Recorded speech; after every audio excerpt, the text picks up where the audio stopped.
আগামী 5 ফেব্রুয়ারি ভূমিকম্পের উপর একটি বিশেষ মহড়া প্রদর্শনী অনুষ্ঠিত হবে। বৃহস্পতিবার শান্তিরবাজার মহকুমা প্রশাসনের উদ্যোগে বিভিন্ন লাইন ডিপার্টমেন্টের আধিকারিকদের নিয়ে পর্যালোচনা বৈঠক অনুষ্ঠিত হয় শান্তিরবাজার মহকুমার শাসক কার্যালয়ের কনফারেন্স হলে। দক্ষিণ জেলা ভিত্তিক ভূমিকম্পের উপরে মূল মহড়াটি হবে শান্তিরবাজার সরকারি মহাবিদ্যালয়ে। জেলা প্রশাসনের উদ্যোগে মহড়ার প্রস্তুতি সভায় উপস্থিত ছিলেন শান্তিরবাজার মহকুমার শাসক Manoj Saha, DCM Somen Deb, chief inspector of food Malay Chowdhury, Shantirbazar medical superintendent J Sriyang, Shantirbazar মহকুমা পুলিশ আধিকারিক বাপ্পি দেববর্মা, জোলাইবাড়ি ও শান্তিরবাজার ব্লকের ভিডিওগঞ্জ সহ মহকুমার সমস্ত দপ্তরের আধিকারিকরা।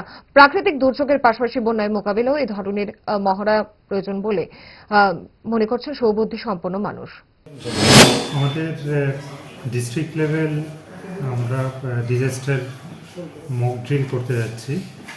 এটা আর্থকুইক সিনারিওতে ওই মক ড্রিলটা হবে। ওইটা আমাদের 5 ফেব্রুয়ারি 2025 আমাদের শান্তিরবাজার ডিগ্রি কলেজে ওইটা স্টেজিং হবে।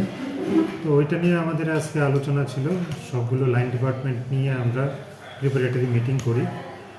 আশা করি সবার সহযোগিতায় আমরা ওই মক ড্রিলটা সুন্দরভাবে করব এবং আমাদের আগামী দিনে যে প্রাকৃতিক দুর্যোগ আসে ওই সময় আমরা যাতে ঠিকভাবে মোকাবেলা করতে পারি ওটার ব্যবস্থাপনা।